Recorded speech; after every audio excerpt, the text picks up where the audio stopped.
Good morning, everyone. It is Wednesday, April 30, 2025, and I want to welcome you to our post-cabinet press briefing, and I have a lot of people to acknowledge. I have to acknowledge the Honorable Robert Nesta Morgan, our Minister with Responsibility for Works, who is our main guest today. We also have Dr. Kassan Troop, the Permanent Secretary in the Ministry of Education, Skills, Youth and Information, and as always, that is the best ministry. We have Mrs. Terry Ann Thomas Gale, our Acting Chief Education Officer in that wonderful ministry. And we also have joining us in a few minutes will be Dr. Winsome Gordon, the head of the Jamaica Teaching Council. We also have Nicole Patrick Shaw, the chairman of the National Child Month Committee and Deputy Executive Director of the Institute of Jamaica. Other members of the media who are here, Jamaicans watching at home and abroad, good morning to you. And it's a very good morning. I've already had 2 mangoes today, and so I am happy. It is mango season, and in mango season, I am the happiest that I ever am. Today and tomorrow, we have grade 6 PEP exams, and I want to thank all of the teachers who've been working so hard with our students. I want to thank the parents. I know many parents are at the schools standing outside, very nervous. I was one of those last year that was stressed out. And so I understand and I commiserate with all the parents going through it today. But I know our students have been prepared well. Their teachers have been preparing them very well. And I know that they will do very well in the exams today. Taking the exam in this sitting, we have 33,434 children taking the exam between today and tomorrow. That's 17,042 boys and 16,392 girls. We also have 45 students with special needs who are doing the exams, and I'm very happy when I see the numbers and seeing how inclusive we are in terms of having our students with special needs also taking the exam. In terms of accommodations, special accommodations were granted to 556 students. And many people don't realize that the ministry really works with where our children are. And the CEO and her team, they do a fantastic job in ascertaining if students need extra time, for example, if they may need a reader or a shadow with them to help to calm them throughout the exam. And also their accommodations, including printing the scripts in large print or in Braille for those who may need it. So there's a lot of work that's done in terms of accommodating our students, and I want to thank the team at all of our regions that are out there today and that have worked really hard to make the exam process go very smoothly. In terms of crime, I always talk about the crime stats. As at April 26, 2025, murders are down 36.6%. That is a big, big reduction in crime. And I saw one of our newspapers this morning on the front page declaring we are winning. And Dr. Chang yesterday in his wonderful presentation in the Parliament talked about a lot of the gains we have made. So that's 36.6% down, murders down by 36.6%. That means 130 less people than last year lost their lives due to murder.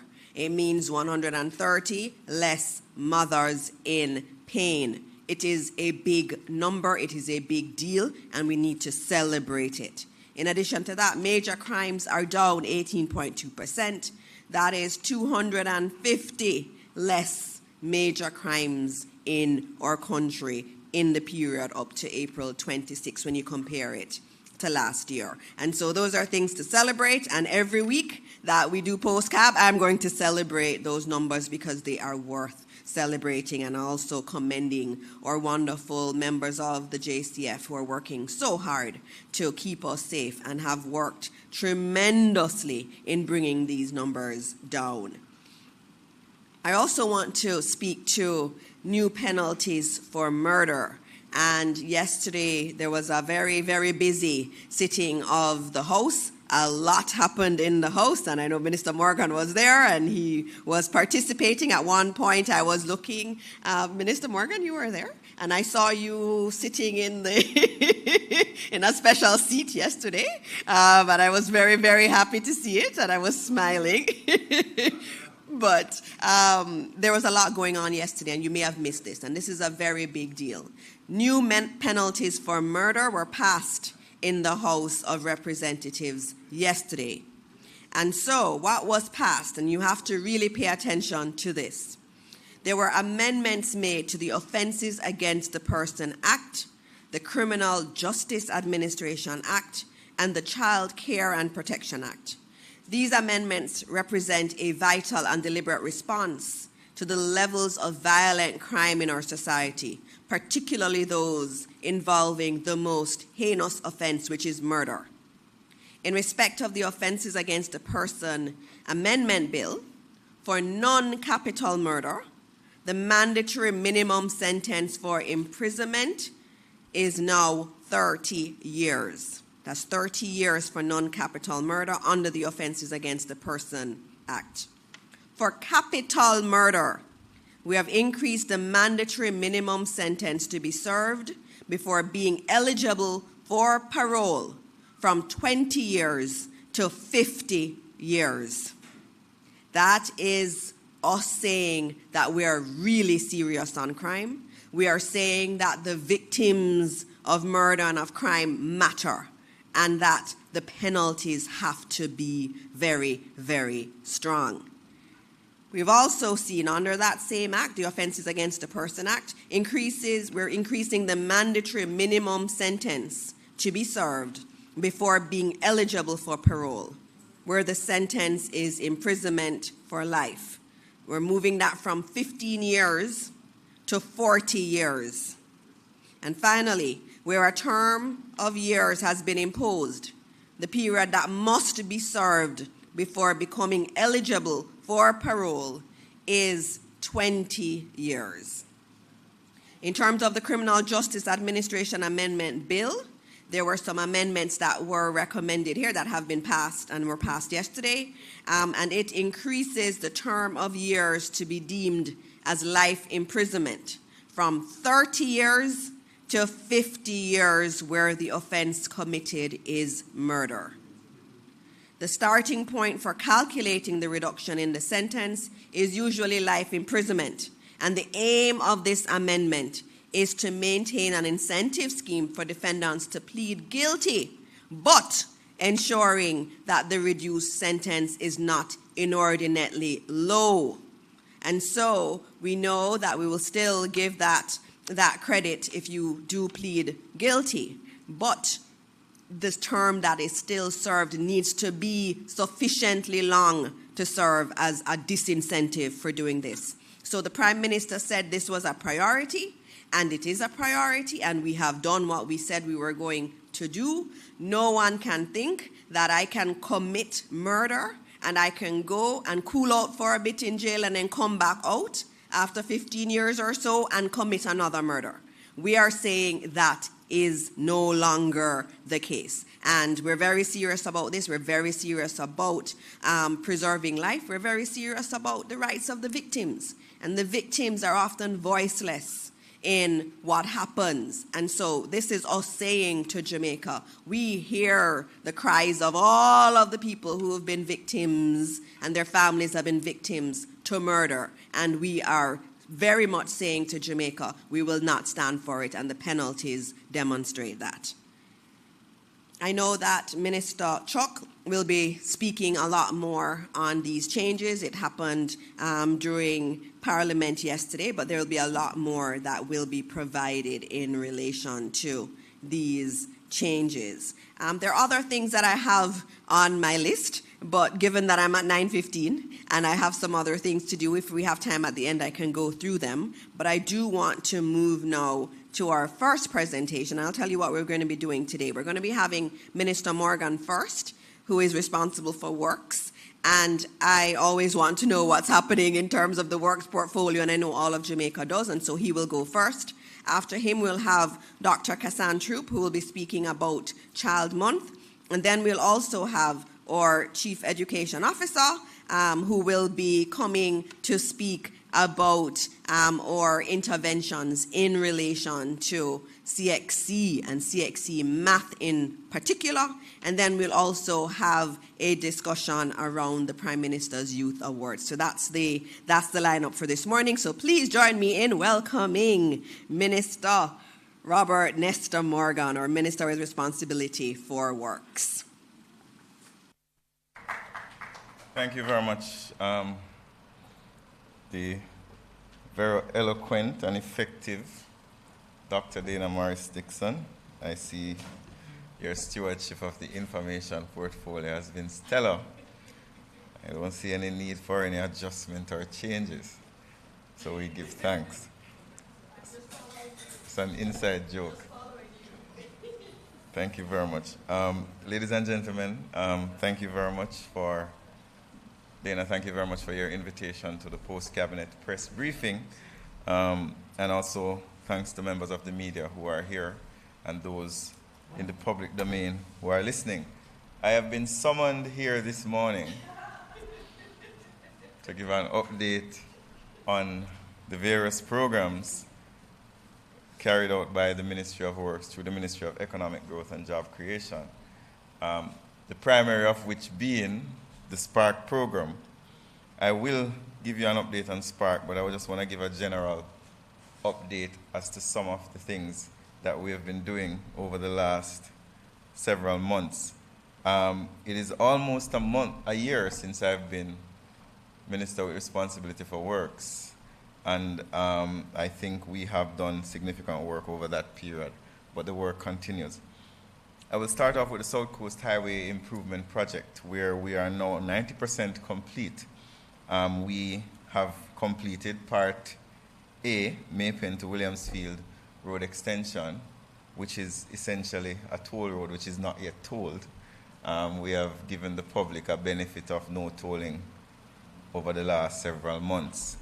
The Part B2, Harborview to Yallahs Bridge, which is a 4-lane highway, is also open to the public, as well as Part B3 and 4, Yallahs to Port Antonio, and Morant Bay to Cedar Valley, which is a 2-lane highway, which was divided into 3 tranches. 1 and 2 are substantially complete, and we have minor outstanding works there, and tranche 3 is now significantly complete.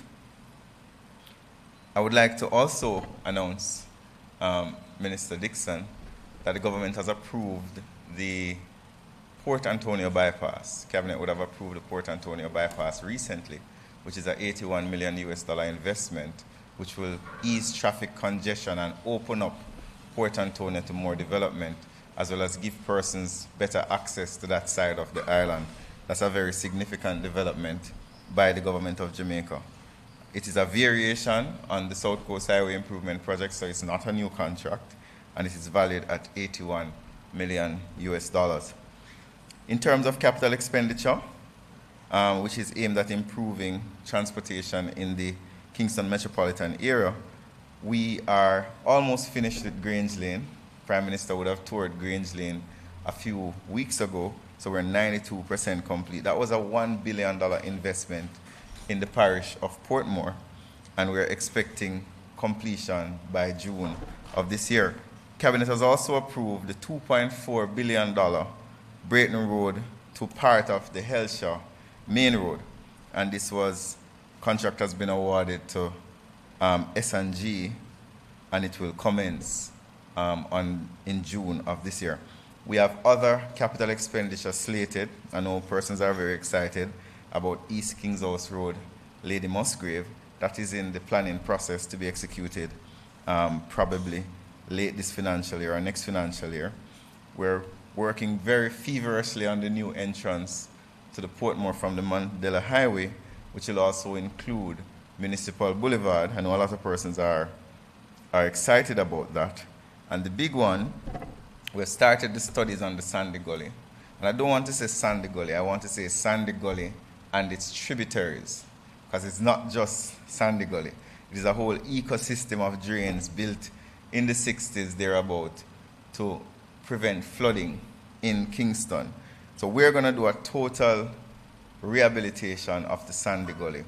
But before we spend that money, we have to make sure we do the studies to ensure that we're doing it properly. Those studies are started. So a lot of these feasibility studies for the CAPEX programs are in various stages, and they will be going to the public investment management system soon. The other major thing that I would have announced over the last several months is that we have 2 bridge programs running at the same time. One is well advanced, the other is in its infancy.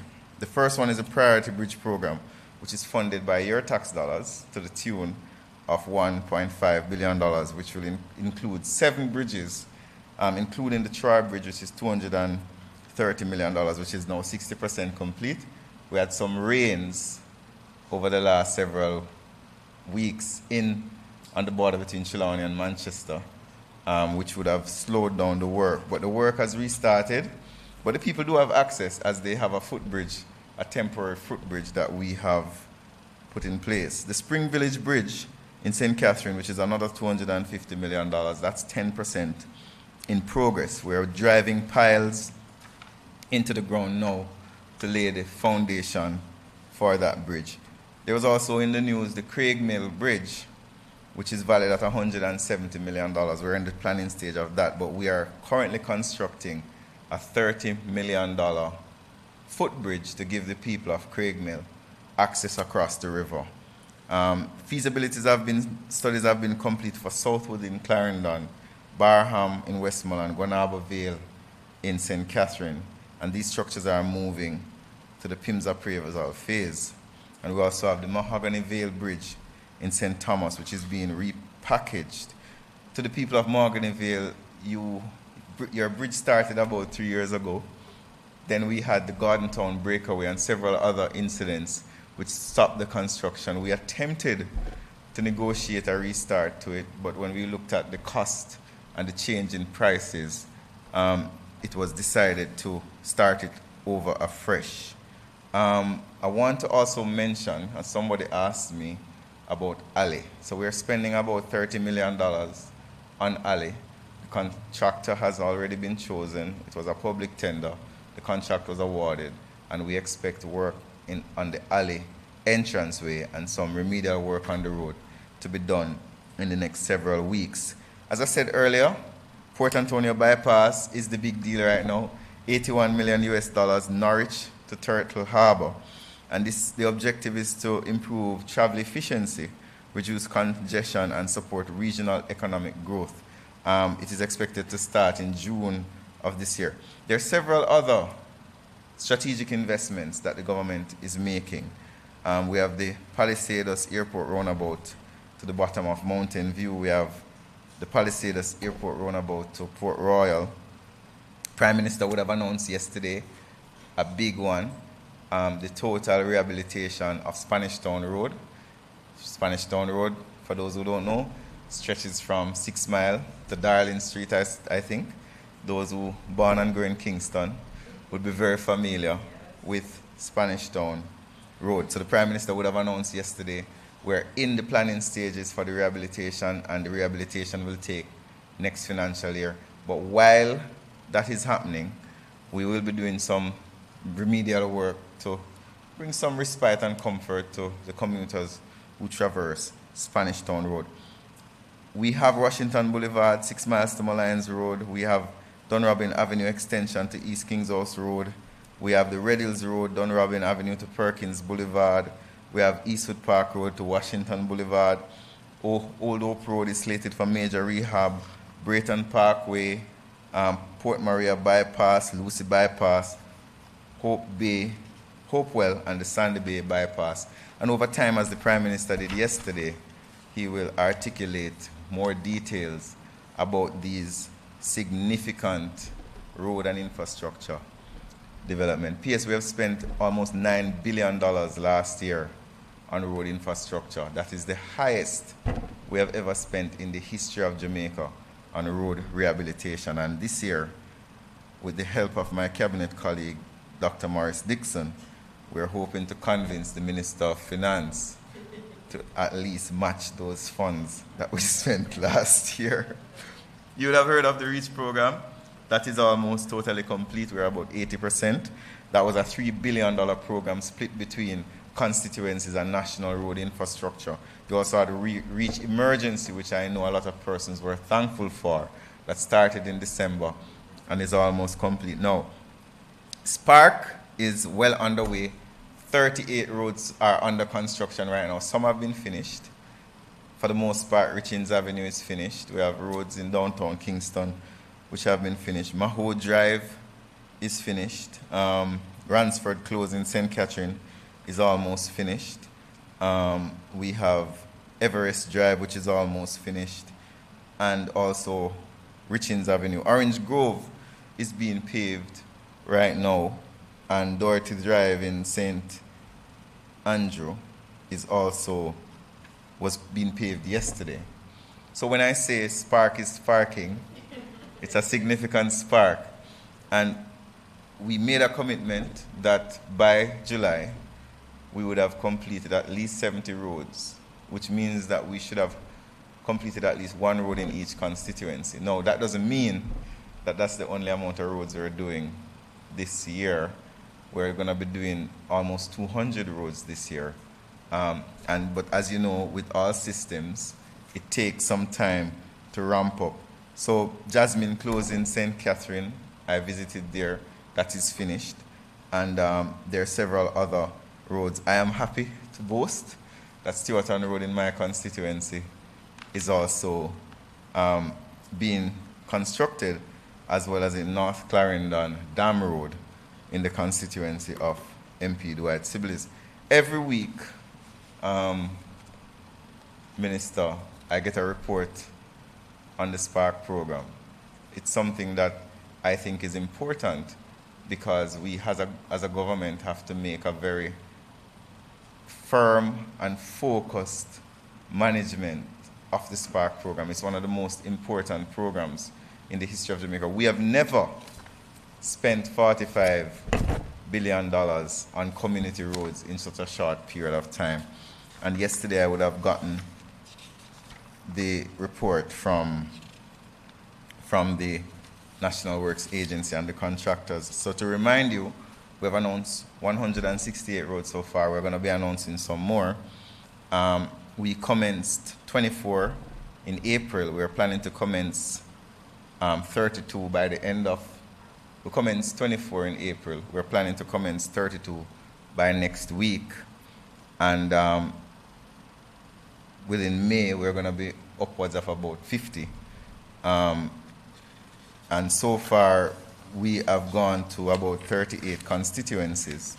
And we have a report here that shows me, based on color coding, where each road is and what extent it is. What we're going to be doing is we're going to be posting this on social media and on the sparkjamaica.gov.jm website. So every week, but probably every Thursday, persons can see, not just me, where their roads are, how far it is, and so on. I want to thank the public for their patience and understanding. I know that a lot of persons in Orange Grove and Everest Drive and Richins and all over the island, including South St. Elizabeth, where we also have a road going on, are very frustrated at times with the dislocation caused by road development. But we appreciate their patience, we appreciate their understanding. And I will be there in your community. I'm visiting every road to engage with you, to hear your views, your concerns, and to respond to those views and concerns. I would love if you would allow questions, Madam Minister, if there are any. And I want to thank you to everyone for welcoming us once again to Post-Cabinet Press Briefing. I'm going to hand over to Naomi. Naomi, are there any questions from hearing all of these wonderful infrastructure programs? All right. Good morning, Minister. Thank you so much. I see Mahiri and Laverne. Good morning, Laverne. You're making a return to Post-Cabinet Minister. Mahiri, we're going to start with you. I mean, it was so comprehensive, Naomi. Mahiri just wants his road to be fixed. I'm sorry. Let's go. Oh, you don't, okay, wonderful. You are correct then, Minister. There are none, and I'm surprised too with Laverne. Well done. Thank you very much, Very Minister. good. Thank you. Thank you, Minister. I think everybody just wants to see their road fixed. I used to drive on Richings a lot, and I saw all the potholes. And then now you have the community saying the carpet is too smooth. We need to put speed bumps in. And so it's really nice to see the work being done. And I have to congratulate you, Minister, for all the work you have been doing. You said it's your 1 year anniversary. You've done a lot in 1 year. And we've seen it all across our country. So thank you. And I guess they don't have no questions for you. They just want you to fix their roads and continue doing what you're doing. It's very good to be on the other side of the podium, not being bombarded with Laverne rights questions. So I leave it to your capable hands. Thank you very much. Thank you, Minister. All right. So next up, we have our Permanent Secretary in the Ministry of Education, Skills, Youth and Information, Dr. Kassan Troop. She is coming to the podium to discuss our National Child Month activities. All right. Good morning, Minister. Good morning, everyone. Good morning, those online. It's Child Month 2025. We are excited. I'm really happy, Minister, coming from that presentation by Minister Morgan, because the roads being fixed mean the children will get to school on time. We have over 500,000 students on the road every single day. And to know we are getting some improvement in our roads, I'm really, really excited. So that's part of what we have a right to do, or rather a responsibility to do on behalf of our children. But before I go any further, let me announce for you the Child Month theme for this year: Act Now, Stand Against Child Abuse and Exploitation. I have the chair of the Child Month Committee who is going to give you some more information, and then I will join you right after. All right, good morning, colleagues. So you must be wondering, why is it that we selected the theme Act Now, Stand Against Child Abuse and Exploitation? So the National Child Month Committee is a group of government entities, non-government entities, community groups, church groups, you name it, we are it. So we are 30 volunteers.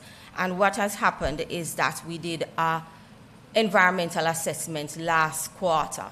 That would have been in December.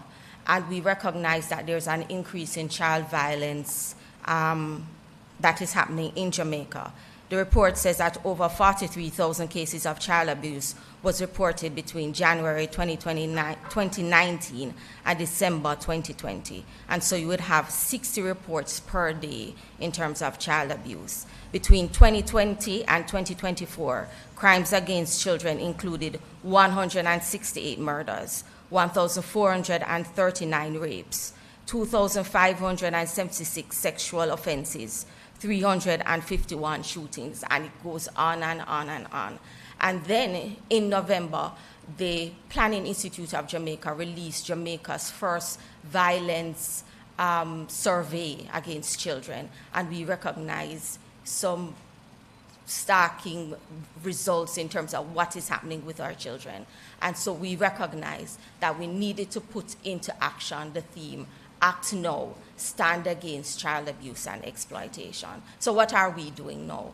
For Child Month, the National Child Committee is asking persons to stand and do something from where they are at. We have our church service that is happening this Saturday, and we're collaborating with a number of government entities. CPFSA is on board with us. We are asking persons to celebrate Children's Day, which is the third Friday of this month, so you wear your yellow.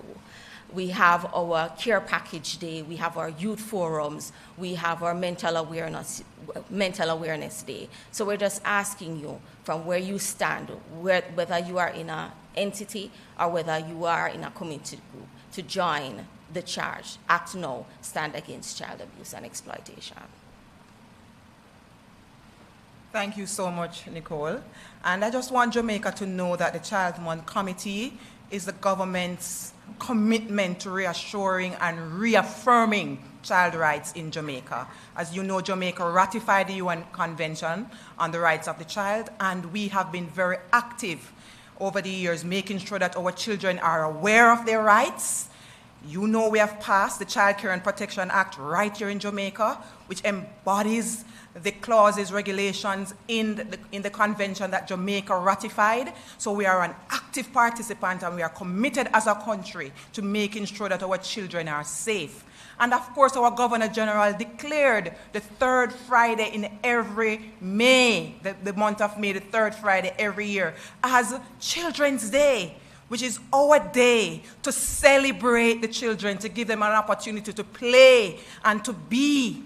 And also the month of May is to focus on the rights and responsibilities of our children. The Child Care and Protection Act is built around the 3 Ps: protection rights, participation rights, and provision rights. And Child Month is set up to build or increase the awareness around these rights. We are grateful that we have the opportunity as a country to reach our children in our schools. So all our schools will be active participants in the Child Month activities. We will be having our Children's Day. All our children will be engaged on that day in our schools. I want to thank our principals who have ensured every year that attention is given to this day for our children. Many times you even treat your children, Minister, they get ice cream on that day and fruits on that day and so forth. And we have empowerment sessions on that day for our children. So May 16th this year, every school in Jamaica will be looking at focusing on our children in a special way. For this year as well, the ministry will be sending out a tip. So our calendar with tips for each day in the month of May. A tip will be circulated right across Jamaica using our social media, all of our schools. Parents get involved, church get involved. We'll be sending everything out so you can participate. There's a tip for you every day, and the tip is really a charge, something for you to do. Sometimes it's really about hugging your child for that day, commending your child for that day. It's about being focused on your child or your children all of the month of May. Following that activity, we are going to be specializing in what we call our on-the-corner conversations, wellness conversations. Coming out of COVID, we have had to amplify the work in the well-being area of our children. And so Evening Child Month will be in one of our schools, with several other schools coming out.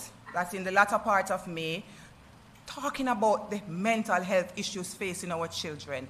How are you feeling? How are you coping? The Ministry of Health will be partnering with us, and they will be roving with their wellness bench, and we'll be having conversation on the bench. The bench is like a prop to stimulate conversation and to create that atmosphere for us to talk about what's happening and how we can help. Experts will be there to provide support for our children, so that's a big day for us in the month of May. In addition to that, we are being inclusive. So we'll be having a conversation with our students at the Landilo Special School, where our children who have special needs will be entertained, will be celebrated, will be feted. They'll get a day of play, and they also get to talk. How are you feeling? How am I feeling? Are we serving you well as children with special needs? What more can Jamaica do? What more can our schools do? That's a big day for our children with special needs. So we are trying to be inclusive. Our minister has instructed us as she joined us to make sure that our children, and of course our children with special needs, they are not left out. The the Early Childhood Commission, they have a slew of activities that they will do as well with the infants and with the parents of the infants. So please listen out and get involved with the Early Childhood Commission, our agency, the Child Development Agency.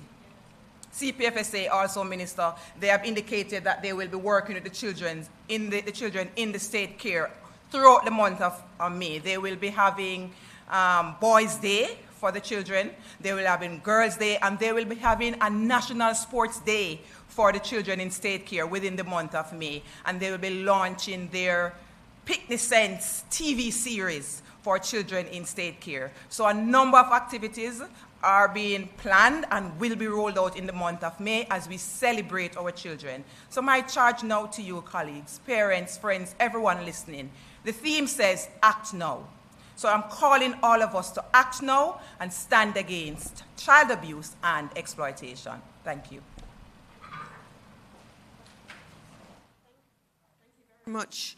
PS, I'm going to just go straight into CEO, and then we take all of the questions at the end, and we'll start with CEO first, who's going to talk about the interventions on mathematics. It's an area that's very important. We've seen the scores in mathematics in our country at the CXC level, and there are a lot of interventions taking place right now as we speak, and over the last few weeks there were a lot of interventions, and we've asked her to come and just to speak on some of those. Thank you, Minister. Good morning, everyone. Senator Dr. Honorable Dana Morris Dixon. Good morning, our PS, Dr. Kassan Troop, our media, our parents, our students, our teachers, and our educators. It is indeed a pleasure to stand here this morning to tell you our success. The ministry continues to transform education, and in transforming education, student performance is our priority. And we started out the academic year with our tactical approach. We continue to improve on how it is that we implement school improvement to drive students' performance, improvement in students' performance. Our principals and teachers continue to go beyond the call of duty to ensure that our children are the center of all that they do. And I want at this time to express our appreciation on behalf of our minister and our PS, our appreciation to our principals, our teachers, our educators, and all our regional officers who went out this Easter. We had our Easter camp, and I'm proud to say that our Easter camp saw our students coming out. Our parents continue to be our supportive arm with our students. Usually we don't have our parents playing such an important role at this level, and I'm seeing, Minister, where our parents are now not just forgetting our students at high school, but they are with them. And I want to congratulate our parents as well, because your role in our success is very critical. The camps this year occurred over the month of April, where we had our 56 high schools. While we're focusing on those 56 high schools, we saw where all high schools had camps for mathematics and English language for our CSEC students and our City and Guild students. Content were delivered in mathematics for CSEC, City and Guild. We looked at specific areas in math such as trigonometry, matrices, vectors, and we had, of our 56 high schools, we had 46 high schools that participated in the camps. We saw at least 47% of our students who are registered for CSEC being present at our camps across all 7 regions. Our schools, they provided meals on some occasion for the students. Our education officers, our teachers, our parents were there as well, giving support at the camp. What is commendable, we had a residential camp in Region 3 where we had over 90 students present at that camp for an entire week, going through math content, personal development, psychosocial activities. Our students have done their part, and I'm confident, Minister, that we will see the success in this sitting of CSEC. I want at this time to wish our students who are sitting CSEC and all the exams all the best. You have put in the role, and we're really proud of you and the efforts that you have made in ensuring that you play your part in your education pursuit. Thank you very much. All right, so you see some of the numbers there on the screen in terms of attendance at the Easter camps. And as we've said before, we're focusing on some schools that have had the performance being below where we would want to. And so we've been intervening as a ministry there. And so those were the schools that had the camps. I went to one of the camps just to see how it was going, and all the students were not there. 40% of the students in those schools actually showed up for the camp. What it says is that 60% of our students did not show up for the camp. Even though it was put on for them, it was really very good. When I spoke to the students who were in the camps, they said that they were able to get a lot of the areas that they were struggling with in maths dealt with during the camp, because we had our ministry experts were at the schools working with the math teachers. It was really beautiful to see, and our teachers giving up their Easter holiday to come out to work with the students in this way was really very good. And so we're hoping that over time, other parents will see it important to send their children during the holidays to take advantage of these camps. It is for their benefit. We want to see them thrive and do well. That is why we do these camps. And so please participate in them. And I thank all the parents who sent their children out, all the students who were there during their holiday and really starting to work through some of the issues they had in maths and to really prepare for the CXC exams that are coming up. I will now open up for questions. Naomi, over to you in terms of questions.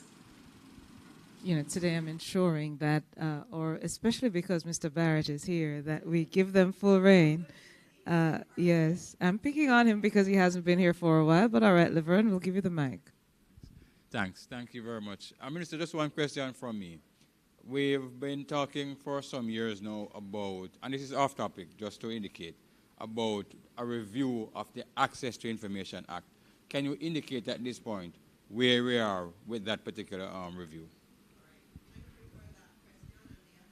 Information Act is a very important one. It's one that we take very seriously, and I know when I meet with the information team, I usually get the updates on how many requests have come in, how our ministry is doing in terms of responding. It is really a very important governance tool because it says that we're open to giving information. It's very similar to this post-cabinet press briefing where I come and take any question that is asked. In terms of the Act, there was a joint select committee that was looking at the Act.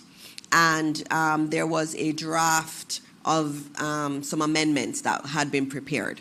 Those were sent to the AG chambers for their review and for us to move the process forward. I have not gotten back the response from the AG chambers as yet. It is something that we've been following up on so that we can get those responses, because we're going to have to make a decision once we get that back. Do we move straight into amendments? Do we do another round of a joint select committee? Because it's been some time since those recommendations were put on the table, and I'm sure that individuals like you in the media may have new things you would want us to contemplate. And so once we get that back, I will make a determination in terms of where we go forward.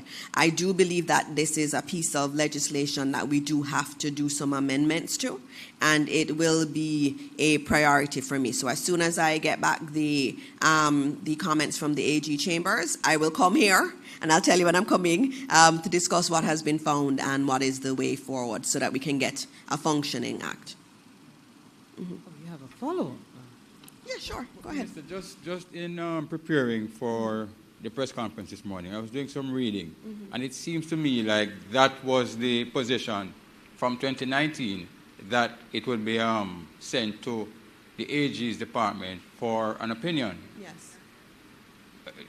Right, so I'm saying 6 years those seem to be...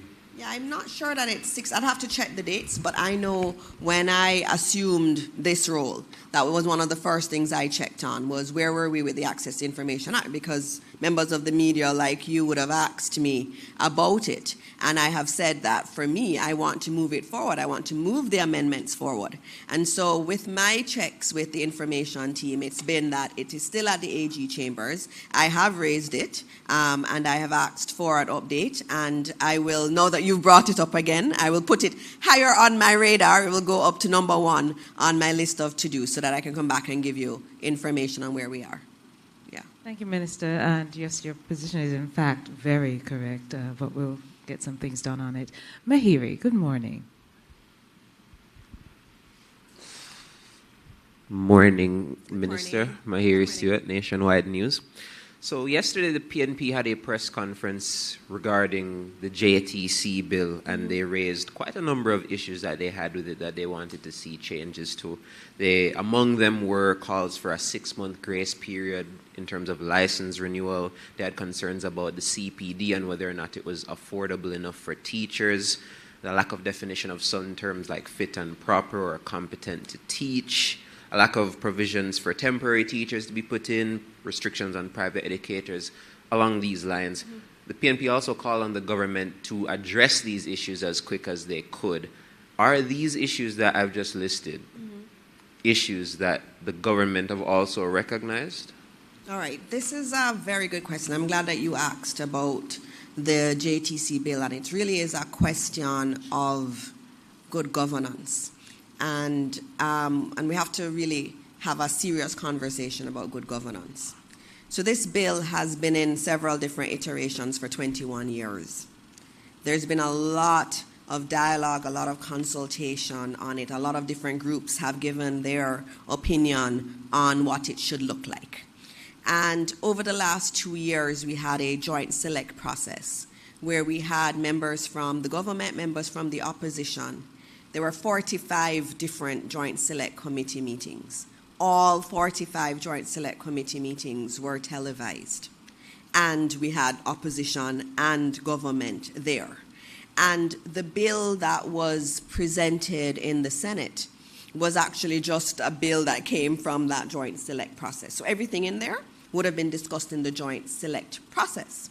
But then you don't stop it there. You don't just pass a bill. You still take it to be debated. I tabled the bill in the Senate, and I waited 1 month to have the debate on it, to give everybody sufficient time to read it. On the day that I was to do the debate on the bill, the opposition said they were still not ready, and they asked for 2 more weeks. And I said, okay. And then 2 weeks later, we had a debate. And the issues that were raised yesterday were not raised in that debate. And it opens a lot of questions. And for me, someone who is not a politician, a career politician who's come into this, you wonder, how can this be? How can you have a debate on Friday after having the bill being laid for 6 weeks, after 2 years of 45 different Joint Select Committee meetings between opposition and government? How can you then have 4 days later a press conference saying, oh, I now have issues and these are my issues? And so there's a real governance question. Are we doing the work we're supposed to be doing? Are we as attentive to our Joint Select Committees? Are we reading the bills? Because on Friday, I asked every Jamaican to go back and look at that debate and tell me if you felt that some of the members had read the bill. And it's very, very important that we are faithful to what we're called to do. We're called to be senators, we're called to be MPs, and we're called to do that work faithfully. And so it's unfortunate that those comments come at this time. Some of them had actually come in the Joint Select process and had been adjudicated, and different people had given their opinion on how it should be dealt with. And I think the bill that we have is really a consensus bill. But I also understand that whenever you have a new bill, something new, it's a new regime, you're going to have some discomfort, and you have to explain and explain and explain it. And so that's really the posture we're in, is that, we're here to explain. We're here to explain all of the different features. But you mentioned some things, for example, moratorium and so on. And that's where I say, we really need to read the bill. Because the bill is very clear that the bill, once it comes into force, and the minister determines when it comes into force, but once it comes into force, the bill very clearly says there's a 2-year moratorium. The bill says that. So I don't understand now a request for 6 months when the bill says there's a 2-year moratorium. So when the regime comes into place, when the bill comes into place, teachers have 2 years before they need to be registered. The bill also does not speak to a cost of registration. The bill says that the minister may, or the council may determine what the registration fee is. And I've already determined that that would be minimal or zero in the beginning because you want to encourage our teachers to be a part of this. And in the bill, everywhere in the bill, and if you read the bill, it's very clear that all of the rules for implementation, it says it must be determined with consultation with stakeholders. So even what the licensing regime would need to be agreed by stakeholders. All of the details in terms of fit and proper and so on would be agreed through consultation. That's in the bill. And so I think it's one of the most consultative bills I have seen.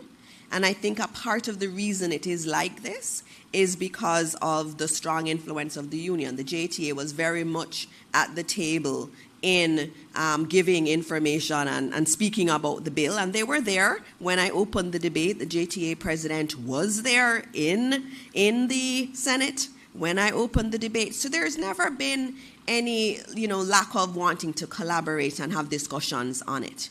And so it was a bit disappointing to me, though, that after all of this long process, the 21-year process, and especially the last 2 years, which was so intense, that you now have these questions coming. But I'm here to answer them, and I think it's a good bill, and I don't think it puts our teachers at a disadvantage, and our administration would never do anything to put our teachers at a disadvantage. And we welcome the dialogue, and I've seen, the JTA starting to have some webinars and so on the JTC bill, and we welcome that, and we welcome the opportunity to continue dialoguing and moving the education system forward, because that's our goal.